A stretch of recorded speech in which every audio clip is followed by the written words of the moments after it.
تخيل لو في يوم من الأيام اكتشفت إنك عايش فوق مقبرة فرعونية، ومش بس كده، تكتشف كمان إن حياتك كلها كانت مبنية على المقبرة دي، وإن أهلك كانوا بيصرفوا عليك منها. هتعمل إيه ساعتها؟ هتبقى مبسوط وهتكمل في اللي هما كانوا بيعملوه خلاص من غير ما حتى ما تفهم هو صح ولا غلط، ولا هتحس بالذنب وتوقف كل اللي هما كانوا بيعملوه؟ أهلا بيكم في تحليل فيلم من أعظم الأفلام اللي اتعملت في تاريخ السينما المصرية، فيلم الموميا يوم تحصى السنين.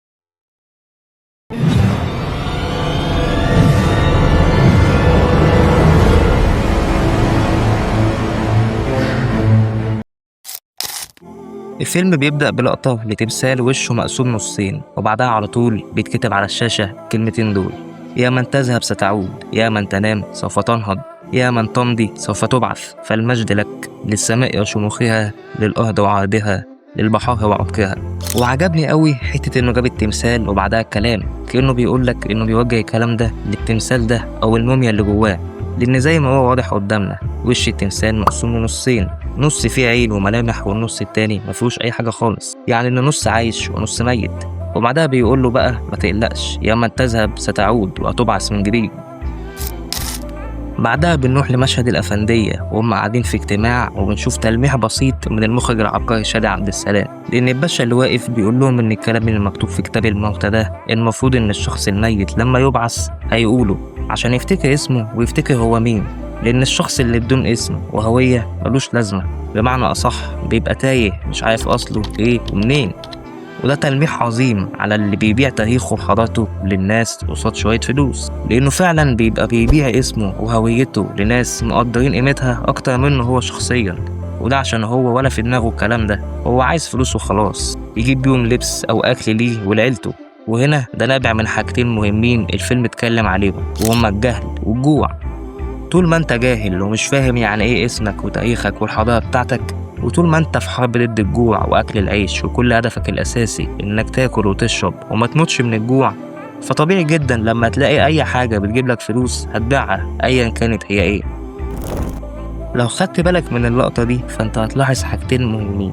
اول حاجة وهي ان التصوير والاخراج تحفة وسابق للزمن اللي كان فيه، والحاجة التانية ان الناس كلها واقفة زي التماثيل بالظبط، محدش فيهم بيتحرك، وكلهم لابسين اسود زي ما انت شايف، كأنهم في حالة عزاء دائم لأنهم عايشين فوق الأموات أصلا. وبعدها بنشوف التفصيل المنطقي للمشهد ده، وهي إنهم في عزاء واحد مات فعلا، والشخص اللي مات ده هو زعيم القبيلة اللي كان اسمه سليم. وسليم ده أبو شخصيتين مهمين جدا في الفيلم، وهما ونيس بطل الفيلم أصلا وأخوه اللي أكبر منه. وخلي بالك في ناس كتير في الفيلم ملهمش اسم، يعني أخو ونيس الأكبر هو اسمه الأخ الأكبر، ما ذكرش اسمه. وحتى الأم اسمها الأم في الفيلم، محدش قال اسمها. نيجي بقى للقطة الجامدة جدا دي يا جدعان. زاوية التصوير دي بتحسسك إن الناس دول حجمهم قليل قوي وسط الجبل، وإن الجبل ده أكبر منهم بكتير، وده بيدل على هيمنة التاريخ والحضارة، والجبل اللي مستخبي فيه تاريخ وحضارة الأجداد والآثار بتاعتهم. وكمان هتلاحظ إنهم ماشيين في ممر ضيق قوي كده، وده بيديك إحساس بإن الجبل بيبلعهم، كأن القبيلة دي مربوطة بعالم الموتى والفراعنة بشكل مش عارفين يطلعوا منه. لا مؤاخذة في اللفظ، يعني عايشين على قفا الميتين. يعني حتى بص اللقطة دي، بعيدا عن إن الكادر نفسه شكله جامد بس فيه تفاصيل مجنونة.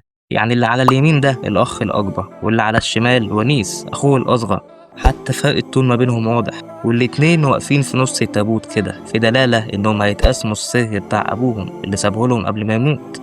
وهنا هو جايب لك إن على الناحية التانية أو الجانب التاني في الأفندية اللي ماشيين فوق الجبل ومش مستخبين من حاجة، عكس القبيلة اللي كلها زي ما انت شفت في المشهد اللي فات كانوا عاملين ازاي. هنا بقى هو جايب لك عمهم وهو واقف في النص، والأخ الأكبر على شماله وونيس على يمينه، وبعدها بيبدأ يعمل زوم لحد ما يبقى الكادر كله مفهوش إلا العم ونيس، والأخ الأكبر بيختفي تماما من المشهد. وده المشهد اللي عمهم قال لهم فيه إن أبوهم كان شايل لهم سر كبير لازم يحافظوا عليه. والزوم اللي اتعمل ده دلالة على اللي هيحصل بعد كده، وهو إن الأخ الأكبر هيموت، أو بمعنى أصح هيقتلوه، عشان مش هيوافق على اللي هما بيعملوه، إنهم عايشين على آثار المقبرة الفرعونية. لكن ونيس هو اللي هيفضل عايش، والسر هيفضل عايش معاه. وخلي بالك دي حاجة فاجئتني أنا شخصيا وأنا بحلل الفيلم، إن قد إيه المخرج شادي عبد السلام كان جامد أوي كده، وحاطط في كل مشهد تفاصيل عن الفيلم، وده من الكادرات وزوايا التصوير بس، من غير حتى ما الممثلين يتكلموا. طبعا الفيلم كله مليان مشاهد مظلمة كده، بس خلي بالك معايا في اللقطة دي. الكاميرا جت على النار وهي مشتعلة، وبعدها راحت على عمهم، ودي بترمز لأن عمهم ده لو سمعوا كلامه هيؤدي بيهم إلى التهلكة والهلاك. ده غير إن قبلها في نفس المشهد لما كانوا بيطلعوا الجبل، لما عمهم مد إيده ليهم عشان يساعدهم محدش مسك إيده، وده معناه إنهم مش واثقين فيه أصلا من الأول. بيخشوا بقى المقبرة الفرعونية وبيشوفوا الحقيقة البشعة اللي كانوا غافلين عنها، وهي إن حياتهم كلها وأكلهم وشربهم ولبسهم كان من فلوس حاجات مش ملكهم أصلا، كانت ملك الأموات دول اللي هم انتهكوا كرامتهم بأبشع شكل ممكن عشان ياخدوا منهم أي حاجة كانت في التابوت بتاعتهم. لأن زي ما أنت شايف هنا هو بيقطع رقبة الجثة عشان ياخد منها السلسلة ويبيعها، وطبعا دي حاجة مخيفة جدا. يعني تخيل كده جدك ولا ستك لا قدر الله توفت، وبعد كام سنة الناس دخلوا عليهم وانتهكوا حرمة الميت زي ما الناس بتعمل في الفيلم، وقاموا كاسين رقبة الجثة بتاعت ستك اللي ماتت عشان مثلا اتدفنت وهي لابسة سلسلة دهب ولا حاجة، أو أيا كان الوضع اللي هي عليه. أنت متخيل الموضوع مخيف إزاي؟ مين بقى قالك إن الناس دول مش منك؟ ما يمكن دول يكونوا أجدادك أصلا يا غبي، وأنت بتنتهك حرمتهم. طبعا انتهاك حرمة الميت ذنب كبير، وده شيء مفروغ منه. فأنا بقولك الكلام ده كله عشان بس تبقى واعي هما ليه خايفين ومش مستوعبين الحقيقة اللي هما اكتشفوها دلوقتي. لأن عارف إنك لو مكانهم هتقول إيه الحلاوة دي والعز ده، هات يا عم الخاتم ده يا عم أما أبيعه وأجيب تليفون جديد. هنا بقى في اللقطة دي في كمية عظمة مش طبيعية من المخرج شادي عبد السلام. ده المشهد اللي كان الأخ الكبير بيتكلم فيه مع عمه قدام الأم، وبيقول له إنه مش موافق على اللي هما بيعملوه عشان الكلام اللي قلته في أول الفيديو إن اللي بيعملوه ده غلط. أنا بقى عايزك تسيب كل ده وتركز مع ونيس في المشهد ده. هتلاحظ إن ونيس واقف في النص بالظبط ومتردد، خايف ينزل لتحت ويكمل في اللي هو فيه واللي كان أهله وأجداده بيعملوه، ويعيش على الفلوس اللي بتيجي من المقبرة الفرعونية، ولا يطلع من اللي هو فيه ده ما يكملش. والمشهد ده تحس فعلا انه نازل مقبرة فرعونية او نازل لحد ميت. والكادر ده عبقري من كل النواحي، لان اصلا هتحس ان المكان ضيق قوي على ونيس، وان مفيش قدامه حلول واختيارات كتير، هو يا ابيض يا اسود، يا يكمل يا ما يكملش. ولما بيجي طالع بنلاقي ان اخوه الكبير بيبقى واقف في ظهره، وده معناه انه هيكون اول الضحايا بسبب انهم مش هيكملوا في اللي عمه عايزهم يعملوه. وهنا بقى احلى حاجة في المشهد ده، هتحس ان ونيس اعمى مش شايف وبيسند على الحيطة عشان يتحرك كأنه اعمى بجد، وده عشان هو فعلا زيه زي اللعمة دلوقتي.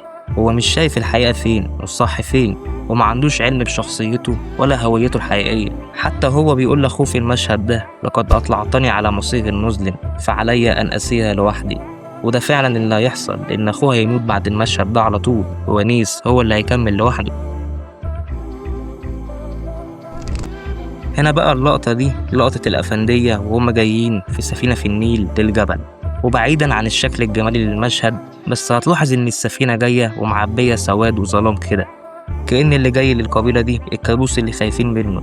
والدخان الأسود اللي طالع من السفينة ده مع صوتها المهيب والمخيف في نفس الوقت موصل لك إحساس بإن السفينة دي جواها سفاحين مثلا، أو جواها الشرير بتاع الفيلم. بعدها بنلاقي إن أهل القبيلة واقفين فعلا وباصين على السفينة دي وهي جاية، وبيقولوا ما الذي جاء بهم إلى هنا. وبص شكلهم عامل إزاي يا جدعان، بجد المخرج مش طبيعي، كان مزاجه عالي أوي وهو بيعمل الفيلم. هو في الأساس كان بيشتغل في الديكور والملابس والألوان في الأفلام، مش مخرج، والفيلم ده أول فيلم هو يخرجه بنفسه، وبجد مطلع تحفة فنية. يعني أهل القبيلة واقفين كلهم لابسين أسود، وهتلاقي إن في 3 واقفين وهو عادي معهمش أي حاجة، ودول أهل القبيلة، وقدامهم العم والناس اللي المفروض بيحموا القبيلة وبيدافعوا عنها وعن أكل عيشها. عشان كده هتلاقيهم مغطيين دماغهم وماسكين عصيان في إيديهم، وكل ده واضح في لقطة واحدة بس. انت متخيل كمية التفاصيل اللي في كل لقطة عاملة ازاي؟ بعدها بنلاقي العم بيقول لواحد كده انهم لازم ياخدوا بالهم من ونيس ويراقبوه بس من بعيد عشان ما ياخدش باله منهم. وفعلا قدام هتلاحظ انهم باصين عليه من بعيد لدرجة انك ممكن ما تاخدش بالك منهم في المشهد اصلا، زي اللقطة دي واللقطة دي. وطبعا كل ده شغل شادي عبد السلام.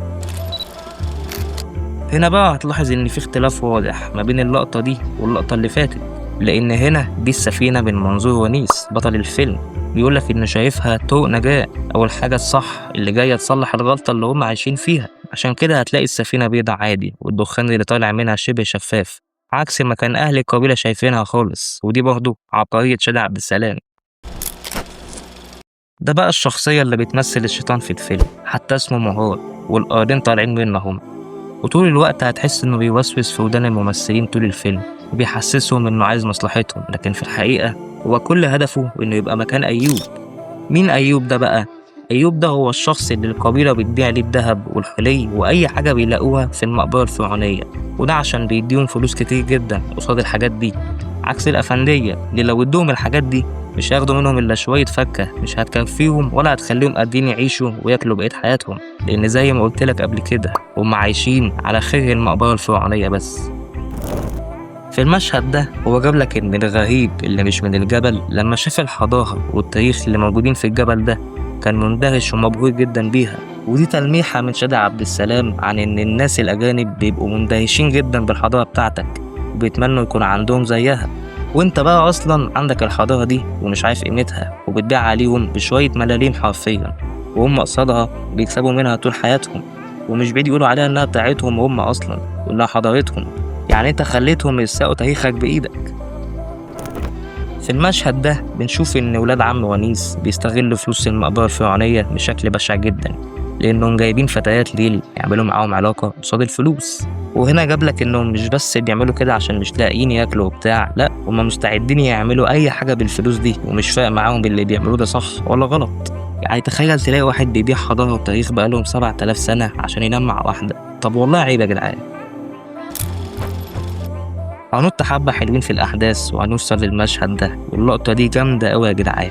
هنا ونيس بيبص على الكلام اللي مكتوب على الحيطة، وتصوير المشهد ده من الزاوية دي عظيم أوي يا جدعان. اللقطة دي بتقولك إن الحضارة والتاريخ اللي مكتوبين على الحيطة دول كلام كبير جدا وأكبر منه شخصيا، كلام كبير عليه أوي، عشان كده هتحس إنه صغير أوي وضعيف قصاد الحضارة دي كلها ويبص عليها من تحت. وبجد اللقطة دي عجبتني أوي يا جدعان. بعدها ونيس بيروح للأفندية وبيقول لهم على كل حاجة وعلى مكان المقبرة، ولما الأفندية بيوصلوا للمقبرة دي بنكتشف البلوت تويست، وهي إن الفراعنة زمان أصلا نقلوا التوابيت دي وكل الحاجات دي في الجبل ده عشان يحموها، لأن زمان أصلا ساعتها ووقتها كانوا بيتسرقوا برضه.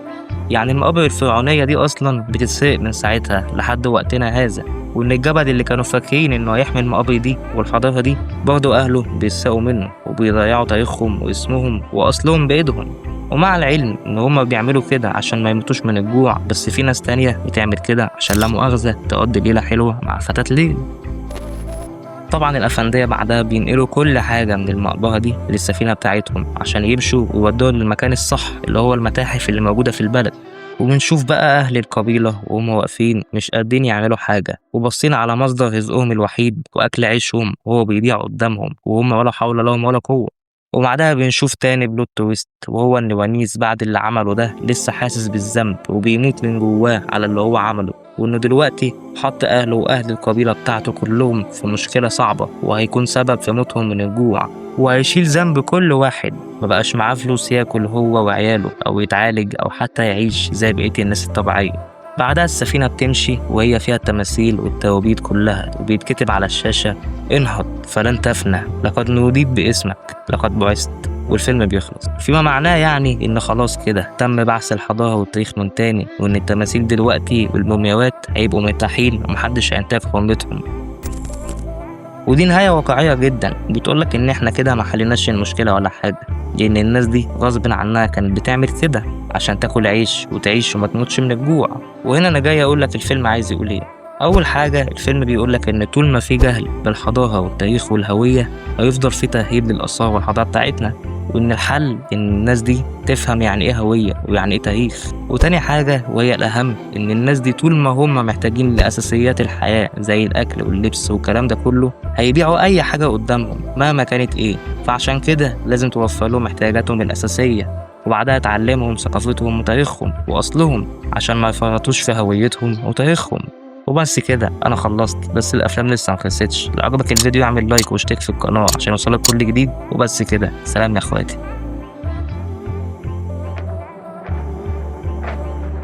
اغضب على أيوب، لا تغضب على أولاد عمك. هو الذي خدع قبيلتك، أنا أعرف هذا جيدا.